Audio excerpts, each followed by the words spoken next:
بسم الله الرحمن الرحيم والعاديات ضبحا فالموريات قدحا فالمغيرات صبحا فأثرن به نقعا فوسطن به جمعا إن الإنسان لربه لكنود وإنه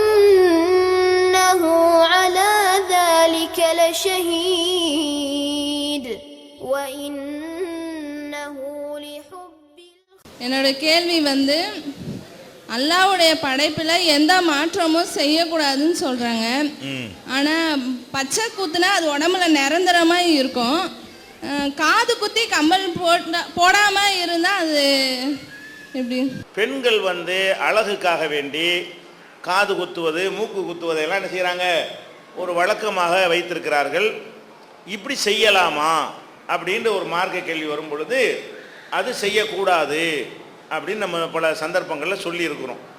எதை வச்சு அப்படி சொல்லியிருக்கிறோம்னு கேட்டால், அதாவது அல்லாஹ் திருமறையில் சொல்லி காட்டுறான், நான் மனிதனை அகுசன தக்வீம், மனிதனை அழகான வடிவத்தில் நெஞ்சோம் படைச்சிருக்கிறோங்கிறான்.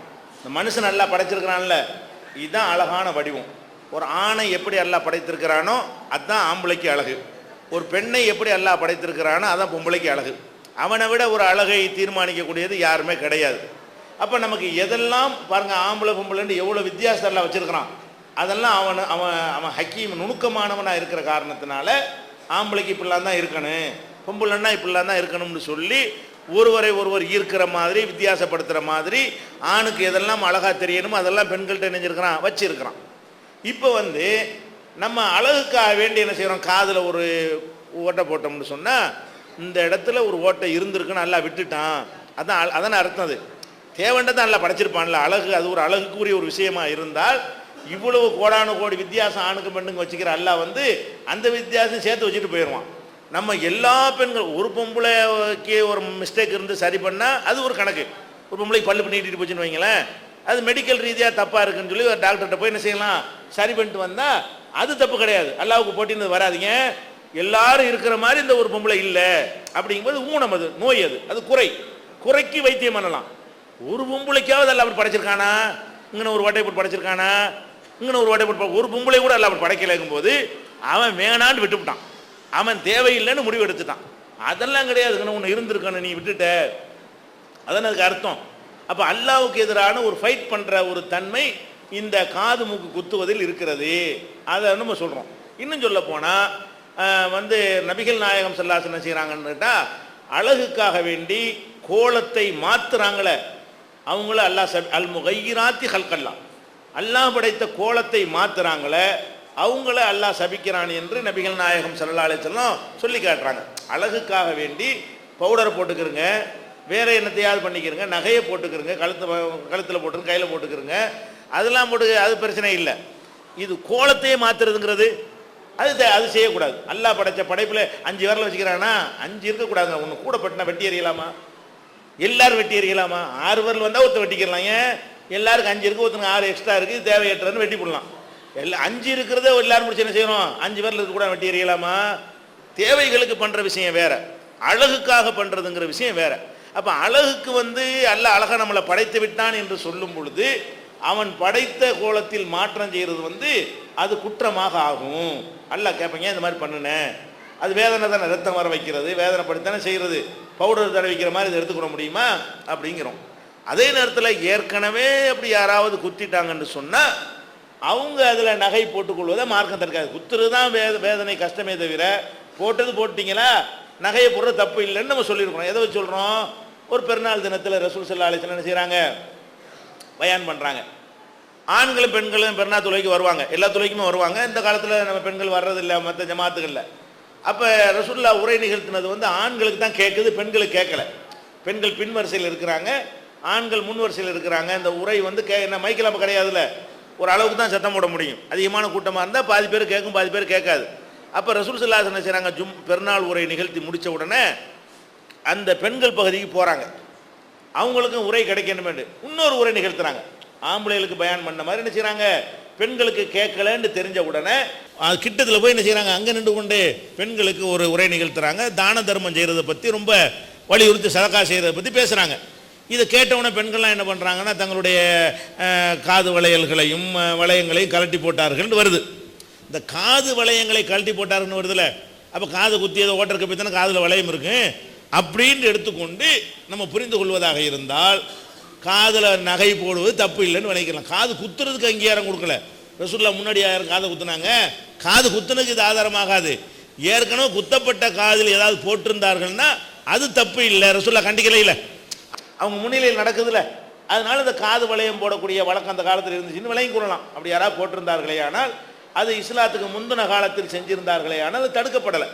இதை நம்ம சொல்கிறோம். அவங்க என்ன கேட்குறாங்கன்னு கேட்டால், இது என்ன சின்ன விஷயம் தானே, பச்சை குத்துற மாதிரி ஒரு மேட்ரா, சின்னொரு ஓட்டையை போடுறோம் விட்டால் அது மூடிடும், இது ஒரு பெரிய மேட்ராங்கிற மாதிரி கேட்குறாங்க. இது பெரிய மேட்ரு தான் வணங்குதா, இது பெரிய மேட்ரு. அதாவது பச்சை குத்துறதை விட இது பெரிய மேட்ரு தாங்க. ஒரு உடம்பில் இருக்கிறத என்ன செய்கிறீங்க நீங்கள் வந்து துவாரம் இடுதல் என்பது வந்து அது ஒரு உடம்பை வந்து சேதப்படுத்துறது தான்.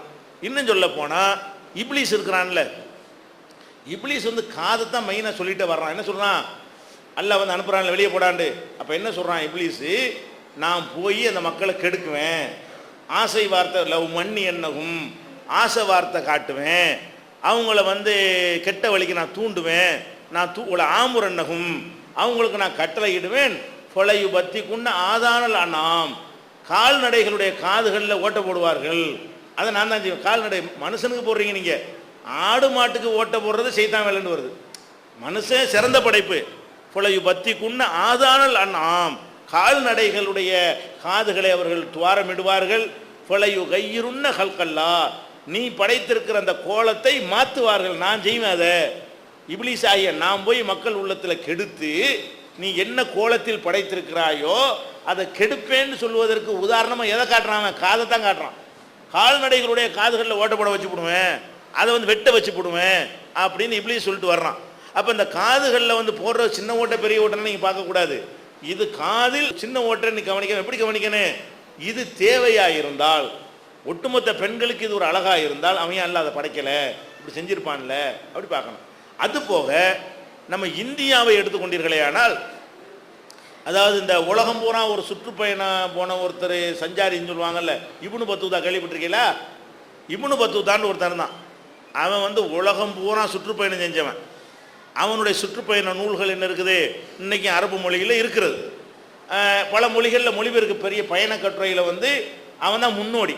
இப்னு பத்தூதாங்கிறவன் தான் அந்த பயண கட்டுரை எழுதுவாங்கல்ல, அதில் முன்னோடி. அவன் இந்தியாவுக்கெல்லாம் வந்திருக்கிறான்.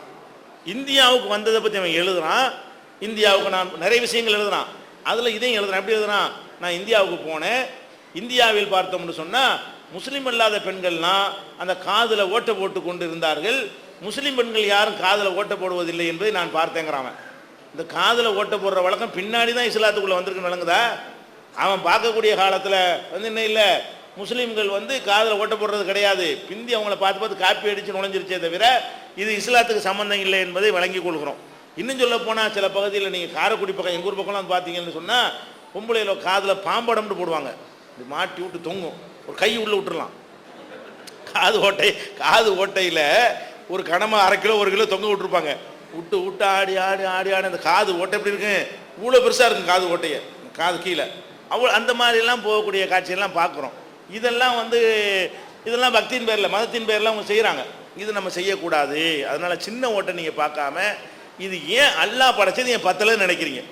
அல்லாஹ் உங்களை கரெக்டாக தானே படைச்சிருக்கிறான். ஏன் உலகத்தில் எந்த நாட்டிலே குத்திட்டு இருக்காங்களா? இல்லை. இன்னைக்கு நவீன ஃபேஷனுங்கிற முறையில் தொப்புளையெல்லாம் குத்திட்டு திரிகிறாளுவோ, அவளுள்ள விட்டாள் உமுக்குள்ள குத்துறத வருங்குதா, தொப்புள்ளையெல்லாம் என்னத்தையும் குத்தி தொங்க விட்டு இருக்கிறாளுவோ, அதான் அந்த மேலை நாடுகள்லாம் அவ கூட எதை செய்ய காணா, காது மூக்கில் குத்துறதை விட்டுட்டாங்க. அதனால் காது மூக்கு குத்துறது என்பது அது ஒழிக்கப்பட வேண்டிய ஒரு கெட்ட பழக்கம். அது பெரிய நீங்கள் ஊருக்கெல்லாம் பார்க்க தேவையில்லை, கொஞ்சம் உறுதியாக அடித்தோம்னா என்னவாயிரும், ஒளிஞ்சு போயிடும். மக்கள்லாம் செய்கிறாங்கன்னு பார்க்காதீங்க. அல்லாஹ்